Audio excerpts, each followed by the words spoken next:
వర్షాలు పడుతున్నాయి అనగానే జనరల్గా ఎవరే కానీ రిజర్వాయర్లు నింపుకోవాలని ఆలోచన చేస్తారు. ముఖ్యంగా మా పాలమూరు జిల్లా, మహబూబ్నగర్ కానీ, నల్గొండ కానీ ఇవన్నీ ఒక పీడిత జిల్లాలు, కరువు పీడిత జిల్లాలు. కరువు కాటకాల నుంచి బయటపడే జనం, సారవంతమైన భూములు ఉన్నాయి. వర్షాలు పడి నదులు ఉప్పొంగి సముద్రంలో కలుస్తున్నాయి, కానీ ఆ నీళ్ళని నింపాలనేటువంటి ధ్యాస సోయవట్లేదు. ఇలా జూరాల ప్రాజెక్ట్ నుంచి జూరాల కెపాసిటీ యాక్చువల్గా 19 టీఎంసీలో డిజైన్ చేసేది దాన్ని, కానీ దాన్ని కుదించి 9 టీఎంసీల వరకు. 9 టీఎంసీల రిజర్వాయర్ నుంచి ఒక బ్యాలెన్సింగ్ రిజర్వాయర్ నుంచి అన్నా దాని మీద ఆధారపడినటువంటి భీమా ఫేజ్ 1 కానీ, నెట్టెంపాడు కానీ, భీమా ఫేజ్ 2 కానీ, కోయిల్ సాగర్ కానీ, అదేవిధంగా లెఫ్ట్ మెయిన్ కెనాల్ కానీ జూరాల నుంచి మొదలుకుంటే అక్కడ వనపర్తి వరకు పోతాయి నీళ్ళు. వరద వస్తుంది అనగానే గతంలో ఎట్లుండేదంటే ఆలుమట్టి నారాయణపూర్ డ్యామ్ గేట్లు ఎత్తేసి అనగానే వెంటనే మేము అప్రమత్తమై నీళ్ళు వచ్చాగానే ఇక్కడ నుంచి మేము నీళ్ళు తీసుకుపోయేవాళ్ళం. పండుగలాగా చేసుకునే వాళ్ళం మేమందరం కూడా. పూలు జల్లి టెంకాయలు కొట్టి భీమా ఫేజ్ 1కు, భీమా ఫేజ్ 2కు, నెట్టెంపాడుకు, లెఫ్ట్ మెయిన్ కెనాల్కు, అటు సంగంబండ, ఇక్కడ కోయిల్ సాగర్ ఇవన్నీ నింపుకునేవాళ్ళం మేము. కానీ ఈరోజు దురదృష్టం ఏంటంటే, అరే నీళ్ళు వస్తున్నాయి, ఎప్పుడు తిరగలే అంత తొందరగా నీళ్ళు, ఇంత తొందరగా వాటర్ ఎప్పుడు రాలా. మొత్తం ఇస్తే చూస్తే చాలా తక్కువ సమయం, ఇప్పుడు జరిగింది ఒక 50 ఏళ్ళలో చూసుకుంటే. ఈరోజు వర్షాకాలం స్టార్ట్ కాగానే పైన ఎగువలో ఉన్నటువంటి కర్ణాటకలో ఉన్నటువంటి నారాయణపూర్, కర్ణాటకలో ఉన్నటువంటి ఆల్మట్టి ఆ డ్యాములు నిండడం, పైన వర్షాలకు అవి నిండడం, అవి గేట్లు ఎత్తేయడం, మరి జూరాలకు నీళ్ళు రావడం ఒక అదృష్టంగా మేము భావించినాం. నీళ్ళు వస్తున్నాయంటే దానికి ఒక రివ్యూ మీటింగ్ జరుగుతుందేమో అనుకున్నాం. ఇరిగేషన్ మంత్రి గారు రివ్యూ మీటింగ్ పెడతాడేమో. ముఖ్యమంత్రి గారు సొంతం జిల్లాలో ఎప్పుడు లేనట్లు ఇలా 2 కృష్ణా తుంగభద్ర ఉప్పొంగుతూ ఉన్నాయి, నీళ్ళు వస్తున్నాయి, వరదలు వస్తున్నాయి కర్ణాటక నుంచి పైనుంచి. ఆ నీళ్ళు వాడతారేమో అనుకుంటే జూరాల కెపాసిటీ ఎంత ఉందో అంత కెపాసిటీ రోజు నీళ్ళు వదులుతూ ఉన్నారు. వాళ్ళకి అవసరం కనుక పవర్ జనరేట్ చేసుకుంటున్నారు దగ్గర 3.5 టీఎంసీల వాటర్తో. మిగతా ఒక 6 టీఎంసీలు నీళ్ళు వదులుతున్నారు. అంటే పవర్ జనరేట్ చేసిన నీళ్ళు నదిలోకి పోతున్నవి, మిగతా గేట్లు ఎత్తేసిన నీళ్ళు నదిలోకి పోతున్నాయి. కానీ పక్కల ఈ రిజర్వాయర్ నింపాలనే ఆలోచన ఎందుకు లేదో మాకు అర్థం కావట్లేదు. వర్షాలు పడేటప్పుడు ఏ రిజర్వాయర్లు నింపాలి, వరద ఎక్కడి నుంచి వస్తుంది, కనీసం అవగాహన ఉందో లేదో మాకు అర్థం కావట్లేదు. సంగంబండ దగ్గర 5 గేట్లు రిపేర్లు ఉన్నాయి. ఎండాకాలమే రిపేర్ చేయాలి, కానీ సంగంబండ 5 గేట్లు రిపేర్ చేయలేదు. భూత్పూర్ రిజర్వాయరు ముఖ్యమంత్రి గారు సొంతం కాన్స్టిట్యున్సీకి పోయేది అక్కడి నుంచే నీళ్ళు. పైపులు వేసిండ్రు, బిల్లు పెట్టిండ్రు, కాలువలు దోగలే. పైపులు వేసిండ్రు, బిల్లు పెట్టిండ్రు.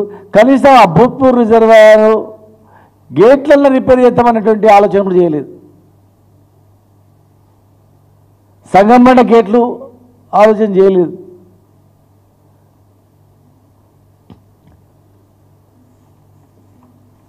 తొందరగా పడ్డ వర్షాలకు ఆ రిజర్వాయర్ నిండితే కింద మొత్తం నాట్లు వేసుకుంటారు, తొందరగా పంటలు పండుతాయి. మళ్ళీ ఒకవేళ వర్షాలు పడితే మళ్ళీ 2వ పంటకు కూడా తొందరగా వేసుకోవడానికి అవకాశం ఉంటుంది. ఇలా పనులు లేదు, రైతుల గోస మామూలుగా లేదు అక్కడ. మొన్న ఎండాకాలమేమో నీళ్ళు లేక సేన్లు ఎండిపోయినాయి, ఇప్పుడేమో నీళ్ళుండి నింపుతలేము. ఎంత దౌర్భాగ్యం చూడండి. పైన నారాయణపూర్ నుంచి ఒకటిన్నర టీఎంసీలు చేస్తే సగం నీళ్లు నది తాగేసింది. కొన్ని నీళ్ళు వచ్చినాయి ఇట్లా అంతే, ఒక తడి అర తడి అయింది. నీళ్ళు లేక చేన్లు ఎండిపోయినవి. అదే ఎండిపోయిన చేన్ల దగ్గర ఉన్న రిజర్వాయర్ నింపడానికి ఇప్పుడు అవకాశం ఉంటేనేమో ఇప్పుడు నీళ్లు నదిలోకి వదిలిపెడుతున్నారు. ఎక్కడైనా కానీ ఈ ప్రపంచంలో ఎవరే కానీ ఒక రిజర్వాయర్ ఉందంటే రిజర్వాయర్ కింద ఇమ్మీడియట్గా గేట్లు ఎత్తగానే అవి నింపుకుంటారు. అవి నిండిన తర్వాత నదిలోకి వదులుతారు. కానీ వీళ్ళు నదిలోకి వదులుతారు. రేపు ఫ్యూచర్లో మరి వర్షాలు రాకుంటే గ్యారెంటీ ఏముంది? వర్షాలు వస్తాయని గ్యారెంటీ ఏముంది? వచ్చిన వర్షాలు తొందరగా దేవుడు కనికరిస్తే మీరు కనికరించకపోతే ఎట్లా? దేవుడు కనికరించిన ఏదో శాస్త్రం చెప్పినట్లుంది, పూజారి కనికరించలేదు అన్నట్లుంది కథ.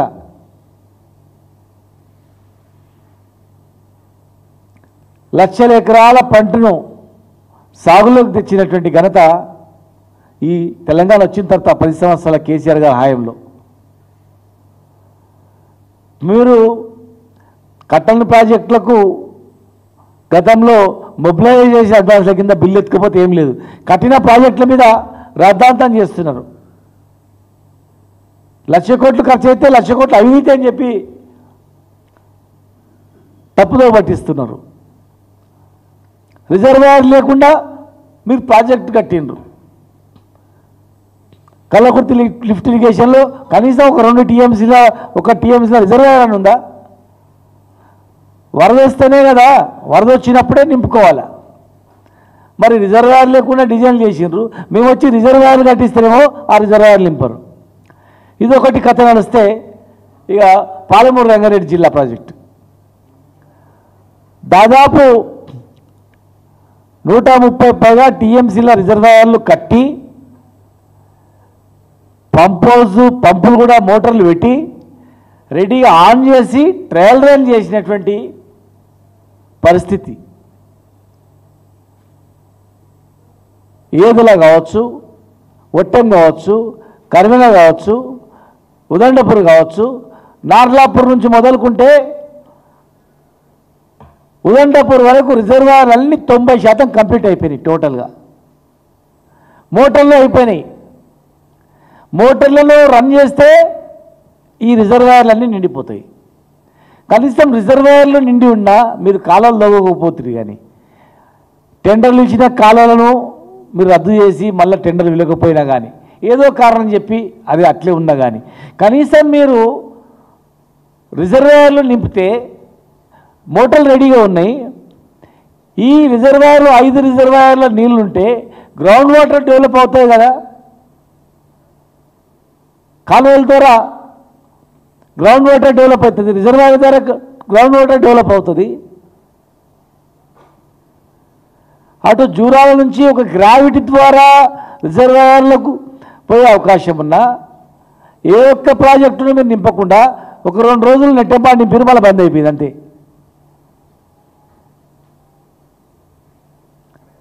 గేట్లను రిపేర్ చేయట్లేదు, నీళ్లను వాడుకోవట్లేదు, ఉన్న నీళ్లను నదిలోకి వదులుతున్నారు. మరి రేపు వర్షాకాలము వరదలు వస్తావో లేదో తెలియదు. దేవుడిగా అవకాశం వచ్చినప్పుడు, దేవుడు కనికరించినప్పుడు, నీళ్ళు వచ్చినప్పుడు నీళ్ళు నింపడం బంద్ చేసి అధికారులు ఏం చేస్తున్నారు, మరి ప్రభుత్వం ఏం చేస్తుంది? ముఖ్యమంత్రి సొంతం జిల్లాలోనే ఇరిగేషన్ పై ఇంత పెద్ద శ్రద్ధ ఉందంటే మరి రేపు ఏం జరుగుతుంది? అట్లా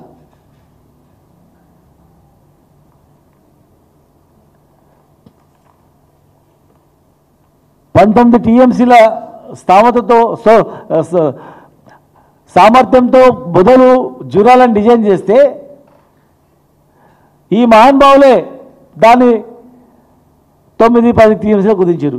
ఇప్పుడు ఆ నీళ్ళలో ఆ రిజర్వాయర్లో కూడా దాదాపు 2-3 టీఎంసీలు సరిపోయేటువంటి మొత్తం మట్టి చేరిపోయింది. దానిలో గేట్లు రిపేర్ చేయరు, మట్టిని తీసే కార్యక్రమం ఉండదు, రిజర్వాయర్లు నింపేటువంటి ఆలోచన ఉండదు, గేట్లను రిపేర్ చేసేటువంటి ఆలోచన ఉండదు, కంప్లీట్గా అయిన రిజర్వాయర్లను నింపరు, మోటార్లను ఆన్ చేయరు. అసలు జిల్లాను ఏం చేయదలుచుకున్నారు? 2 సంవత్సరాలు అయిపోతుంది, దగ్గర 2 సంవత్సరాలకు వచ్చింది. ఇంకా ప్రాజెక్టులు ఎక్కడ కడతారు?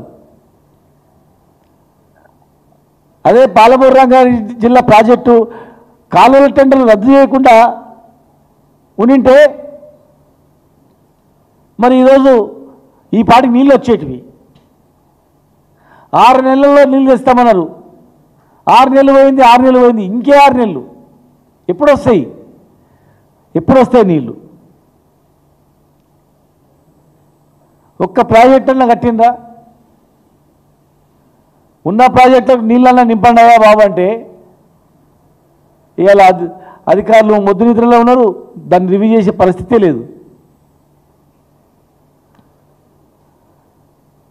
వరదలు వచ్చినప్పుడు పండుగ వాతావరణం ఉండేది. ఇరిగేషన్ మంత్రులు ప్రాజెక్టుల పొంటి తిరిగేది, గంటకు రివ్యూ చేసేది. నీళ్ళు ఎక్కడి నుంచి వస్తున్నాయి, ఎంత వస్తుంది, ఎన్ని క్యూసెక్లు వస్తున్నాయి, ఇన్ఫ్లో ఎంత, అవుట్ఫ్లో ఎంత, మధ్యలో మనం రిజర్వాయర్లు ఇన్ని నింపుకోవాలి, ఎన్ని టీఎంసీలు నింపాలి అని చెప్పేసి. ఒక జూరాల కెపాసిటీ ఉన్నటువంటి టోటల్ కెపాసిటీ ప్రతిరోజు నదిలో కలిసిపోతుంటే, ప్రతిరోజు నీళ్ళు నదిలో వృధా అవుతుంటే, మరి మా జిల్లాలో ఉన్నటువంటి ప్రాజెక్టులు నింపకుండా నదిలో వదులుతుందంటే మరి మీకు అవగాహన అధికారులపైన ఏమైనా అజమాయిషి ఉందా? ఎవరైనా రివ్యూ చేస్తుందా లేదా ఈ ప్రాజెక్టులపైన, ఇరిగేషన్ ప్రాజెక్టులపైన? దయచేసి మరి ఇప్పటికైనా వెంటనే అప్రమత్తమై 90% పూర్తయినటువంటి పాలమూరు రంగారెడ్డి జిల్లా రిజర్వాయర్లు మొత్తం నింపాలి. ఎలాంటి అభ్యంతరం లేదు ఆ రిజర్వాయర్లు నింపడానికి.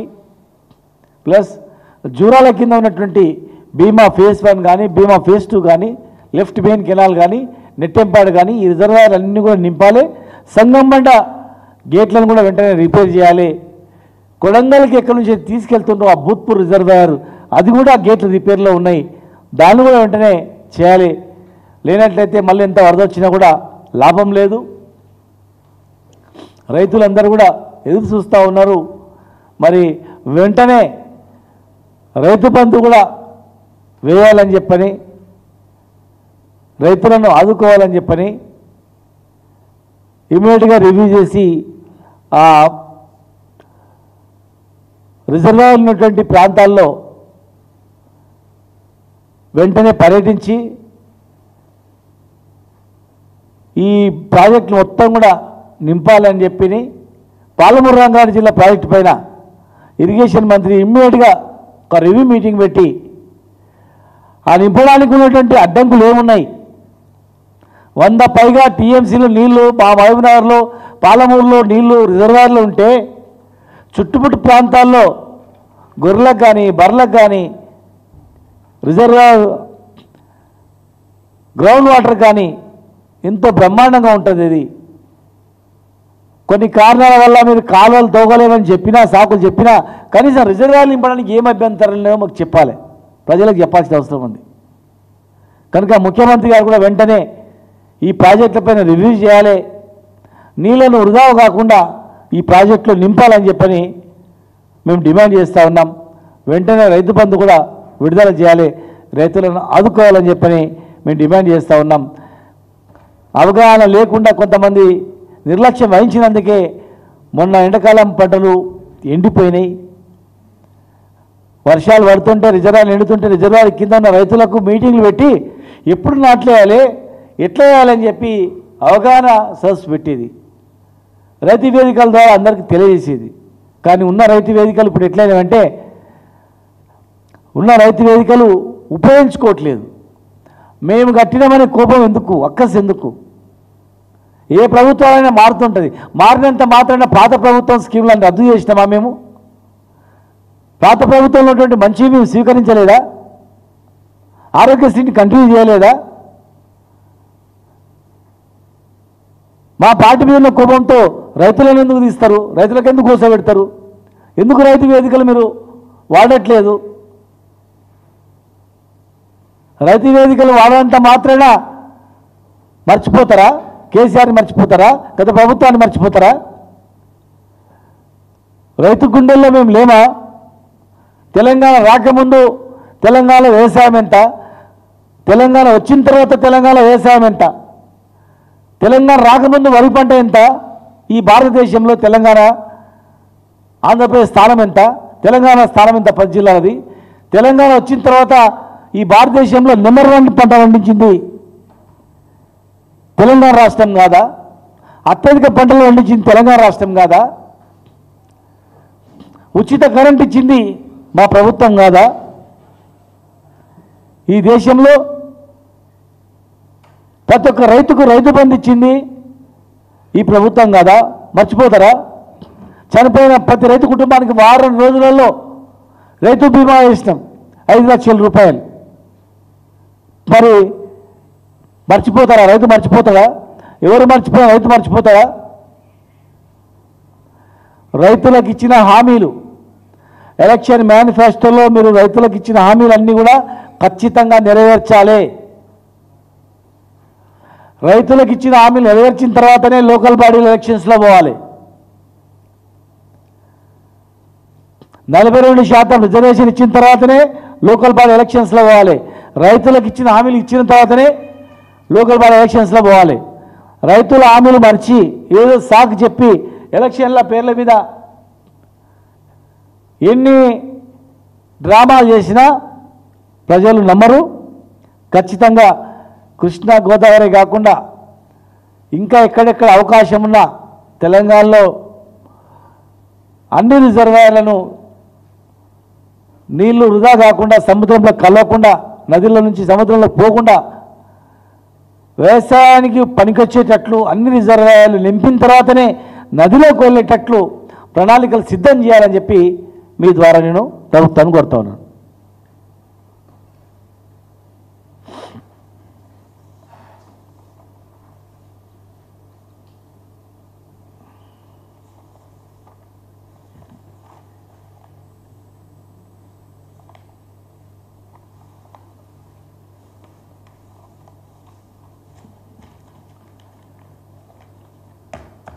ఏమైందంటే నీళ్ళు వేస్ట్ పోతున్నాయి, సముద్రంలో కలిసిపోతున్నాయి, మన నదిలో కలిసిపోతున్నాయి.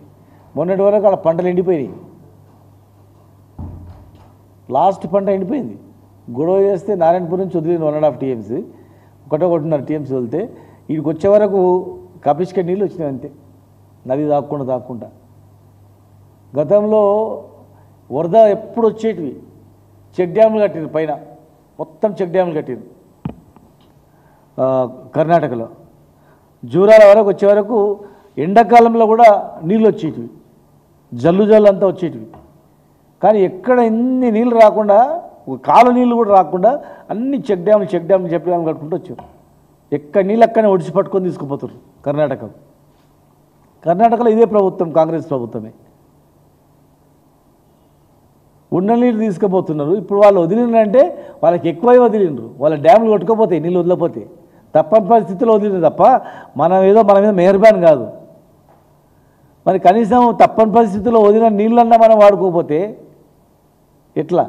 రైతులు ఎట్లా బతకాల? పంటలు ఎట్లా పండాల?